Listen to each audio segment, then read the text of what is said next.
ഇപ്പോൾ സോഷ്യൽ മീഡിയയിൽ വളരെയധികം ശ്രദ്ധയിടുന്നത് അനീഷ് രവി പങ്കുവച്ചൊരു കുറിപ്പാണ്. കുറിപ്പ് ഇങ്ങനെയായിരുന്നു: പ്രിയപ്പെട്ട Renu Sudhi, Star Magic shooting നടക്കുന്നതിനിടയിലാണ് കൊല്ലം സുധിയുമായി ഞാൻ കൂടുതൽ അടുക്കുന്നത്. ഇടയ്ക്ക് എപ്പോഴോ ഷൂട്ട് കഴിഞ്ഞ് നിൽക്കുമ്പോൾ അദ്ദേഹത്തോട് കൂട്ടി നാട്ടിലേക്ക് പോകാനായി വരുന്ന കുടുംബത്തെയും കാണാറുണ്ട്. ഷൂട്ടിങ്ങിൻ്റെ ഇടവേളകളിൽ ചിലപ്പോഴൊക്കെ ജീവിതത്തിലെ പല പ്രശ്നങ്ങളെക്കുറിച്ചും ബുദ്ധിമുട്ടുകളെക്കുറിച്ചും അദ്ദേഹം എന്നോട് പങ്കുവയ്ക്കുമായിരുന്നു. ഓരോ ദിവസം കഴിയുന്തോറും സുധി അണ്ണനുമായി ഞാൻ അടുത്തുകൊണ്ടേയിരുന്നു.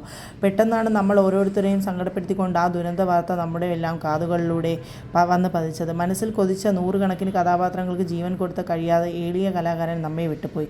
എങ്കിലും സുധി എന്ന കലാകാരൻ നമുക്ക് സമ്മാനിച്ച നർമ്മരസങ്ങൾ നിറഞ്ഞ കഥാപാത്രങ്ങളിലൂടെ മലയാളികളുടെ മനസ്സിൽ ഇന്നും നിറഞ്ഞു നിൽക്കുകയാണ് സുധിയും സുധിയുടെ കുടുംബവും. കൊല്ലം സുധിയുടെ പിന്നിൽ നിന്ന് മാത്രം കണ്ടിട്ടുള്ള രേണു സുധി പിന്നീട് നമുക്ക് മുമ്പിലേക്ക് വളരാൻ തുടങ്ങി.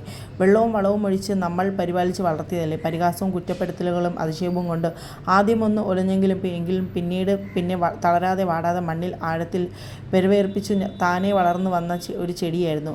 മുൻപരിചയമില്ലാത്ത നമുക്കോ നമ്മുടെ കുടുംബത്തിനോ നാടിനോ ഒരു ദ്രോഹവും ചെയ്യാത്ത ഒരാളെ നമ്മൾ എന്തിനാണ് ടാർഗറ്റ് ചെയ്യുന്നത്? ഒരാൾ തൻ്റെ ദുഃഖങ്ങളെ മറക്കാനായി അല്ലെങ്കിൽ സ്വന്തം സന്തോഷത്തിനായി ചെയ്യുന്ന കാര്യം ഒരു രീതിയിലും നമ്മളെ ബാധിക്കുന്നില്ലെങ്കിൽ കൂടി നമ്മൾ ഓരോരുത്തരും അവരെ പഴി പറയാൻ തുടങ്ങി.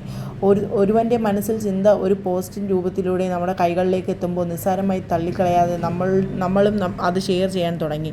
അത് നമ്മുടെ ജീവിതത്തിൽ കൂടെ നിൽക്കുന്ന ആൾക്കോ സ്വന്തം കയ്യിലേക്കുള്ളത് എന്തായാലും ഒരല്പം പോലും ഷെയർ ചെയ്യാത്ത നമ്മൾ ഇത്തരം വാർത്ത വരുമ്പോൾ 1000 പേർക്ക് ഷെയർ ചെയ്ത് വിശാല മനസ്കരാവുന്നു.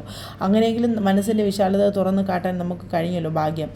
വിധി ചിലപ്പോൾ വളരെ ക്രൂരമായി നമ്മളോട് പെരുമാറും. അത്തരം ഒരു സാഹചര്യത്തിലൂടെയാണ് രേണു ഇപ്പോൾ വീണ്ടും ഒരു വെല്ലുവിളി നേരിടുന്നത്.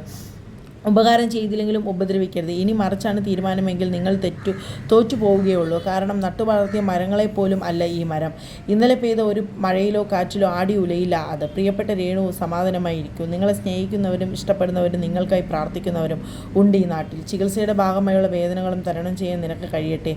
പൂർണ്ണ ആരോഗ്യവതിയായി വേഗം വരൂ. നിറഞ്ഞ സന്തോഷത്തോടെയും പ്രാർത്ഥനകളോടെയും കാത്തിരിക്കുന്നു. അനീഷ് രവി പങ്കുവച്ചൊരു കുറിപ്പാണ് ഇപ്പോൾ സോഷ്യൽ മീഡിയയിൽ വളരെയധികം ശ്രദ്ധ നേടിയത്. രേണുവിന് പിന്തുണയുമായി വന്നിരിക്കുകയാണ് അനീഷ് രവി. നമ്മളെല്ലാവരും നട്ടുവളർത്തിയ ചെടിയല്ലേ, വെള്ളവും വളവും ഒഴിച്ച് നട്ടുവളർത്തിയ ചെടിയല്ലേ. അപ്പോൾ അത് പരിഹാസവും കുറ്റപ്പെടുത്തലും കൊണ്ട് ആദ്യമൊന്നും ഒലഞ്ഞെങ്കിലും രേണു പിന്നെ നന്നായി തന്നെ ജീവിതത്തിൽ ഉയർന്നു വന്നു. എന്നാൽ ഇപ്പോൾ ഒരു മഹാമാരി രേണുവിനെ പിടികൂടിയിരിക്കുകയാണ്. സുധിയുമായി വളരെ അടുപ്പമുള്ളൊരു താരമാണ് അനീഷ് രവി. അതുകൊണ്ട് തന്നെ രേണുവിന് വളരെയധികം പിന്തുണയുമായാണ് അനീഷ് രവി ഇപ്പോൾ വന്നിരിക്കുന്നത്. പരിഹാസവും കുറ്റപ്പെടുത്തലുകളും കൊണ്ട് നമ്മൾ നിറച്ചൊരു നടിയാണ് രേണു സുധി എന്നും നിങ്ങൾ തന്നെ ഷെയർ ചെയ്തും പരിഹസിച്ചുമൊക്കെ വളർത്തിയതല്ലേ. വാടിപ്പോകാതെ മുമ്പോട്ട് വരികയാണ് ചെയ്തത്. എന്നാൽ ഇപ്പോൾ രോഗത്തെ വെല്ലുവിളി നേരിട്ടുകൊണ്ടിരിക്കുകയാണ് രേണു സുധി. അതിൽ നിന്ന് പ്രാർത്ഥനയോടെ ഇരിക്കുകയാണ്. രക്ഷപ്പെട്ട് വരട്ടെ എന്നൊരൊറ്റ പ്രാർത്ഥനയുള്ളൂ എന്നും അനീഷ് രവി വ്യക്തമാക്കുന്നു.